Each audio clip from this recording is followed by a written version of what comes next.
everyone, welcome back to my channel Sweet Boutique by Aditi. I am Aditi Garware and I am here to teach you a lot about baking and caking. And today we are going to deal with fondant. Yes, fondant. I know a lot of you dread using fondant, but I'm going to simplify that for you and we are going to make, can you guess? A realistic pizza cake with fondant. These days, food cakes are very famous and I decided to take this up, especially because I received a lot of great response on Instagram. The reel that I made just went viral and I am so thankful to all of you. So thank you so much guys. So I decided, let's do this and let's get into the details, and it's going to be so intricate and so beautiful. So let's begin. So we are going to use a vanilla cake sponge, and the vanilla cake sponge, if you need the recipe, you can click on the link below. So let's use a cake board for the support, and this is the vanilla sponge. So we are going to use this yummy chocolate truffle, and if you want to know my recipe of this chocolate truffle, please click on the link below. I'm going to use an angular palette knife and I'm going to frost this cake. So in circular motions, you can go round and round. So this way, you can cover the entire cake with chocolate truffle and give them the finishing coat. So you can use a scraper to finish off your edges and to smoothen your sides. This really gives a smooth finish to the cake, and you can also play around with your edges, and this will genuinely give a beautiful coating of fondant on the truffle. So this finishing is very important. So now this is done and we are going to refrigerate this for around 1 hour, and once this sets, we will cover this with fondant. Let's go.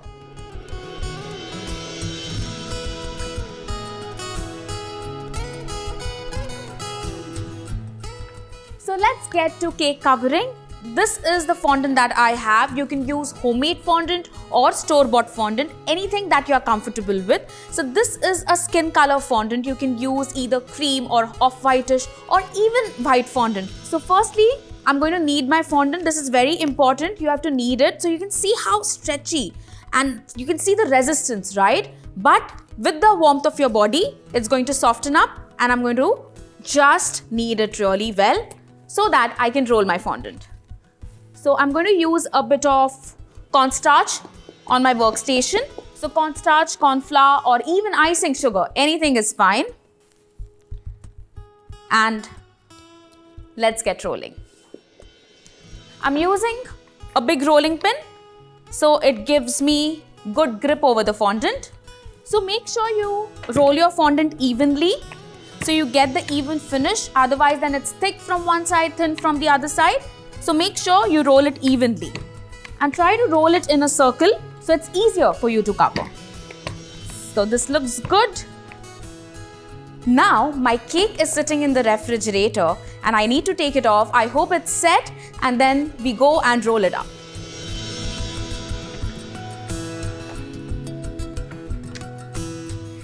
The cake looks nice and set. There's no transfer of truffle onto my hands. Perfect. This is the perfect consistency that I need to cover the cake with fondant. Getting the cake on my station, and I'm going to cover. Using a fondant smoother, you can cover the cake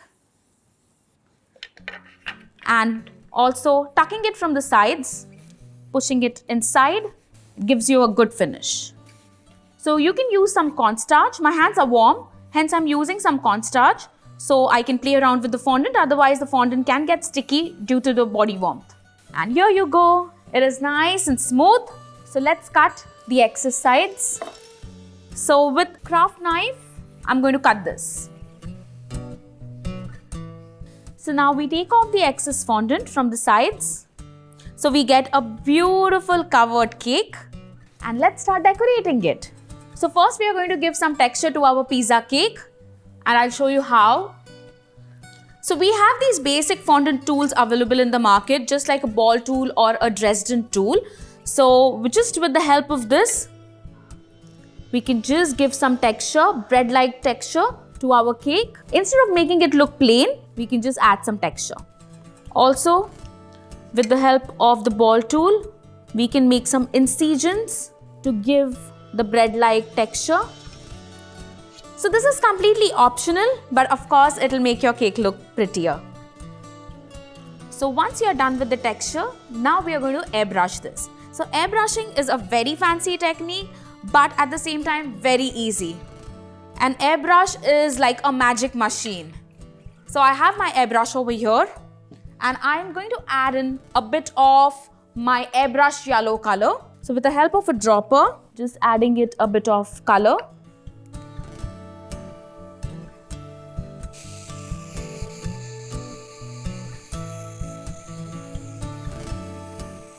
And now the next color I'll be using is the brown color. Let's go. And this gives a caramelized effect. So you can darken the sides, the edges, and a little bit on the sides. So once you're done spraying and you get the desired effect, we are going to transfer the cake onto a pizza base. And now is the sauce time. So I'm going to use a raspberry fruit puree as the tomato sauce. Isn't this interesting? And it looks exactly the same. Don't make it too thin, otherwise it will run down your cake. And just spread it to get the desired texture. Now, we'll set this aside. Let's make some lovely toppers on it. Maybe some onions or sweet corns or olives, maybe some capsicum. Okay, let's go. So here I have some black fondant with me. So just knead it to make it soft, and a little bit of cornstarch on your workstation. And let's roll it and let's make some olives, the sugar olives that I call. So rolling this, keeping it a little thick because olives are a little thicker. So I'm going to use this round nozzle and I'm going to cut some olives out of it. I'm just cutting some circles first. And now I'm going to use the smaller side of the nozzle and cut this out. So this way you can make some olives in black as well as in green. Let's move on to our next topper. That is the pepperoni. I think it's one of the most favorite toppers. In sugar as well as while eating a pizza, I love pepperoni.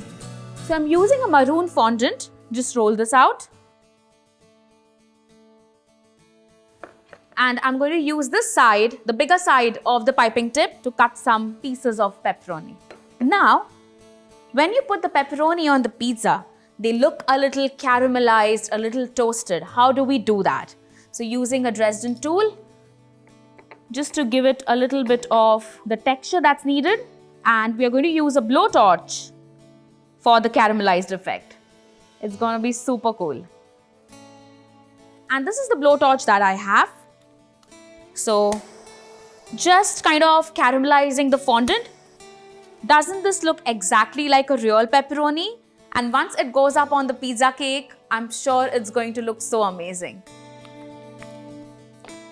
So this way, you can make n number of toppers. Fondant is like clay. It's like clay modeling. Just pick up a ball of fondant and just play around with it. Make whatever you like. So you can make onions, capsicum, sweet corn, olives, blah, blah, blah, blah, blah. So put your favorite topper on your pizza cake. Let's go, let's assemble. So I have made these beautiful toppers prior. So I've made some onions, some capsicum, olives, pepperoni I've already shown you. I have some sweet corns as well. Aren't these cute? So I am going to assemble these now. So just plating them up one by one, strategically you can just put on the toppers. You can eyeball it, just follow your gut instinct. Some sweet corn. So the veggies are done, the toppings are here in place. Where's the cheese? Where's the sweet cheese? That's what we call. So I'm going to use some white compound or white chocolate according to your requirement, and I'm going to grate this over my pizza cake, and that's going to look exactly like cheese. I'm going to show you the magic now. Take a bar of white chocolate and just start grating it. Oh, this is so satisfying. And now you can use some toppers which are remaining. Just put them up. And here you go. Your pizza cake is absolutely ready and it is as delicious as it can get. I hope you enjoyed this pizza cake, the sweetest pizza ever. I can't wait to dig into it. And if you like such cake baking techniques, do drop in the comment section what else you would like to learn. Also, don't forget to like, share and subscribe to my page Sweet Boutique by Aditi. This is Aditi signing off. Bye.